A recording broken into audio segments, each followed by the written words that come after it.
ఈ story Jio SIM రాకముందు జరిగింది. అఖిల్, నీకు క్యాస్ట్ ఫీలింగ్ ఉందా? అవతార్ సినిమాలో జేక్సులు నేను ఒకటే తెలుసా, గ్రహాంతరవాసులైనా ఓకే, నాకు క్యాస్ట్ ఫీలింగ్ ఏం లేదు. మన హీరో సైనిక్ పూర్లో చదువురాను.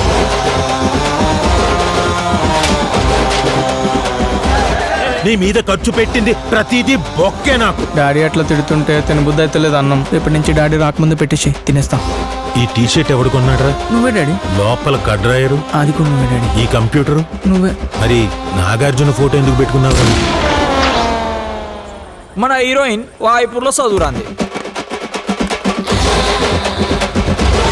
ఈ పోనీ టైళ్ళు, లూస్ హెయిర్లు, ఆ పెద్దదేదో పెడతావు ఏంటది? డాడీ, ఈ పఫ్ఫులు, సమోసాలు అన్ని మాని. ఈ చదువురానోళ్ళు ఇద్దరు చదువు ఎగ్గొట్టి మరీ లవ్ చేసుకుంటారు. ఆమె హెయిర్ స్టైల్ చూడరా, డిట్టో ఇషక్ జాదాలో పరిణితి చోప్రా లెక్క ఉంది. మా ఊళ్ళో కూడా రొయ్యలు అమ్ముకుని ఆమె సేమ్ డిట్ అట్టనే ఉంటుంది.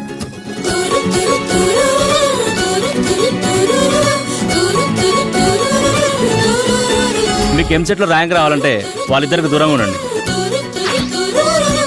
మరి నువ్వే స్కూల్? నేను Bhashyam public school, very down to earth. ఈ ఏజ్ లో అంతా ఇన్ఫాచ్యుయేషన్, దాన్నే లవ్ అనుకుంటాం మనం. ఇదేమైనా 100% లో సినిమా అనుకుంటున్నావు కదా అని ఏం నిందో మాట్లాడుతున్నావు తెలుసా? తల కిందులు తపస్సు చేసిన కాతి అని ఇలాంటి అమ్మాయి నాకు దొరకదరా. నేను ఆమెను మర్చిపోయే ప్రసక్తే లేదురా. మేము నెక్స్ట్ మంత్ బెంగళూరు షిఫ్ట్ అయిపోతున్నాం అఖిల్. ఇంకెప్పటిలాగా కలుసుకోవడం అవ్వదు. వదిలేస్తుంది రా, వదిలేస్తుంది. కాతి అని వదిలేస్తున్నావా?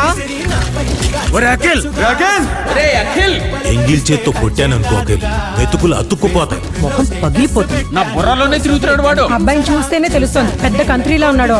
ఇంత హారబుల్ మనిషి నా కెరీర్లో నేను ఎక్కడ చూడలేదు.